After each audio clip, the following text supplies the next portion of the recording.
We just flew back from PAX, and boy are our arms tired. Nope, not making that dumb joke. But our hands are a bit tired from playing a bunch of great games you might not have heard about. So here are 7 of our favorites that you might want to put on your radar. First up, Black Future 88. Though maybe they should call it Black Future 18, because you only have 18 minutes to get to the top of a procedurally generated tower and kill the bad guy before your heart explodes. But you'll probably be dead before that happens anyway. So yeah, the game is all about taking multiple runs up the tower, switching weapons every chance you get.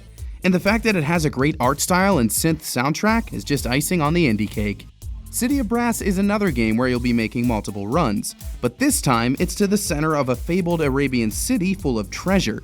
You've got a sword, you've got a whip, and you've got a bunch of enemies and traps to get past if you're hoping to reach the end. The randomly generated stages only get tougher the closer to the middle you get.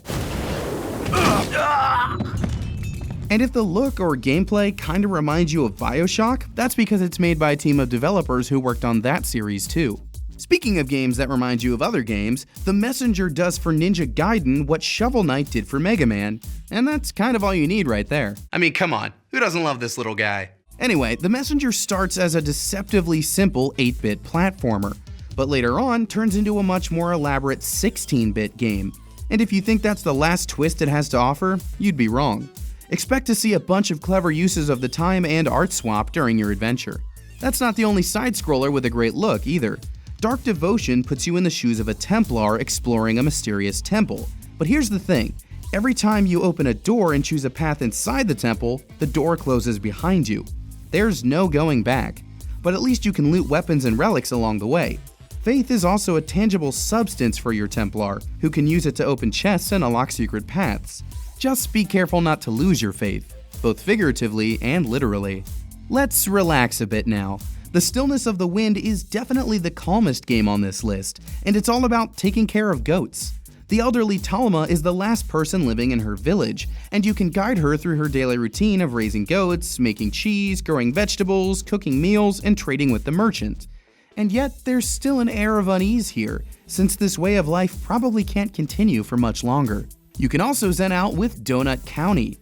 This puzzle game definitely reminds me of Katamari, where you collect objects to grow bigger and bigger, but instead of rolling a ball, you maneuver a little hole in the ground. The more stuff you swallow, the bigger it grows, and you can even solve puzzles using the items you've gobbled up. Swallow an adobe oven, for example, and you'll be able to use the heat to send a hot air balloon into the sky.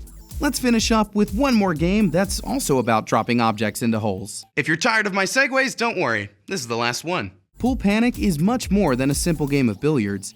Each level introduces some crazy new concept, like bear balls that growl at you whenever you try to queue up. But your goal is still to knock each ball into the pocket.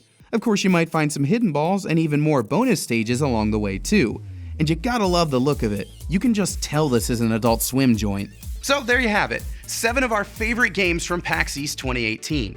If you saw something you loved that we didn't talk about here, tell us all about it in the comments. And if you have your own thoughts on our picks, let us know.